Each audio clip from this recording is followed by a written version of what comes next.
Hey guys, Windsor here, and welcome to another solocast episode of the Groove Guru podcast. In this one, I want to talk about a simple way to feel calm before giving a performance.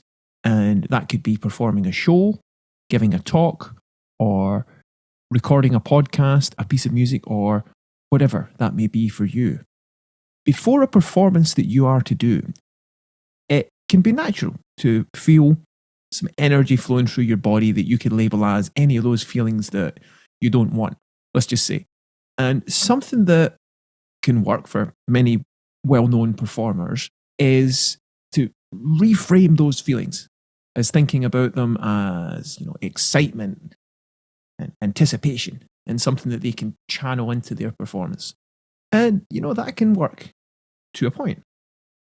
And I'm reminded that when I was studying drumming and music performance at a music academy I attended a few years ago, I remember one of my teachers, when asked about nerves and fear about performing, he simply answered with words to the effect of, I wouldn't worry about that. Those feelings, they help focus you. Now, I found that there is some validity to that, and found that responding to feel a little bit anxious when thinking about upcoming performances, which has happened, has led to me focusing on ensuring that I've done my homework properly and prepared as best I can and put in the work and practice required. And doing that's obviously really helpful. However, going into your thinking in a fearful, anxious state is not something I'd recommend. And in my experience, usually perpetuates those states of mind where we're not at our clearest. And with more understanding of how the mind works, I've found that those unclear states of mind can still come up, but become much more optional to live in, which, as I see it, is pretty cool. When we think into any feeling, it not only amplifies that state that we're in emotionally, but creates more noise in the system, more static, more noise in your head. And as I see it, in a quieter, calmer state of mind, that's the space in which I listen more clearly and I'm more intuitively responsive to what's going on around me. And also most creative and actually really enjoying and being fully engaged with what I'm doing. Now, of course, we need to think when preparing for a performance to some extent, such as clarifying what we're going to say to the extent we do that. And musically, that could be studying the music, taking it apart, transcribing, making charts, putting it all back together again, and committing things to memory. Preparing for a talk or a podcast, that could be creating an outline or script or slides if you're making a presentation, or for a podcast interview, thinking about great questions to ask the guest. And then with any performance, reflecting on it subsequently to see how it can be improved in future. And all that can be really useful, of course.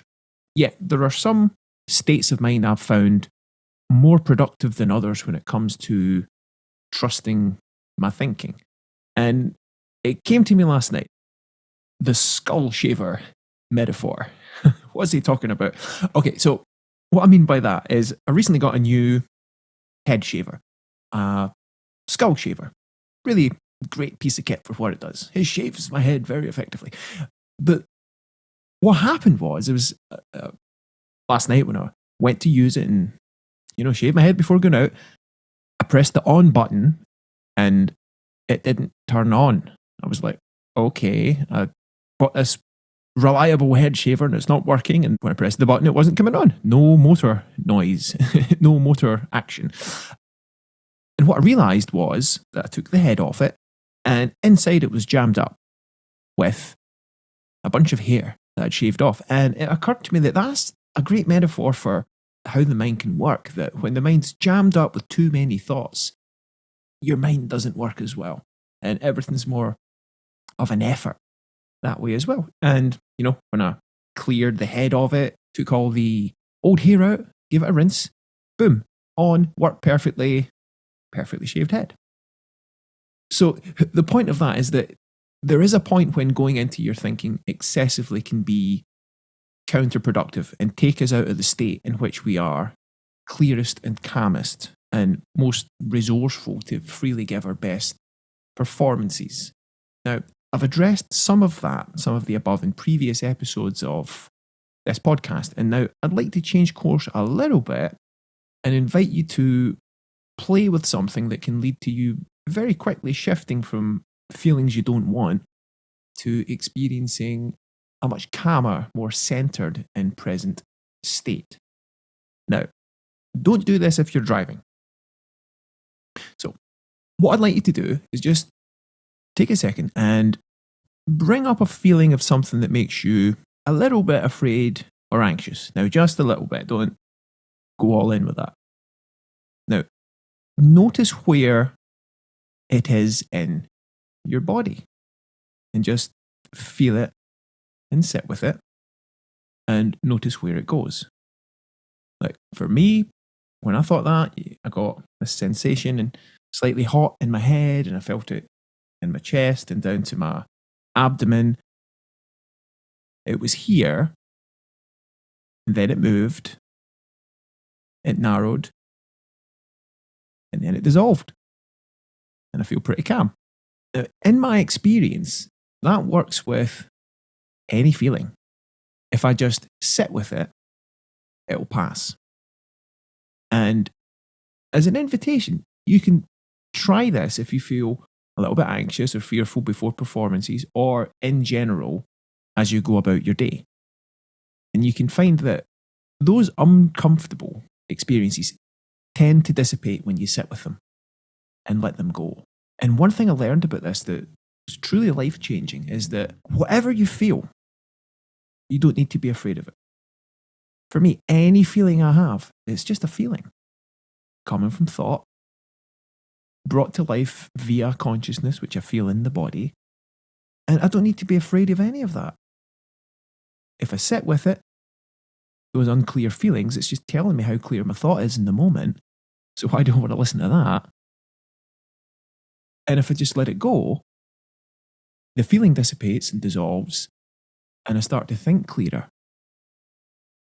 And whatever feeling it is that comes up for you, you can let it be and let that dovetail into that love and clarity, or that essence, you could say, whatever word for that state, which has no words to describe it, that always appears at the core of you when you fall out of your personal thinking and allow that purity of your inner feeling to naturally deepen. And as I see it, that's pretty cool and also very practical. Guys, have fun, feel love, and see you in another episode.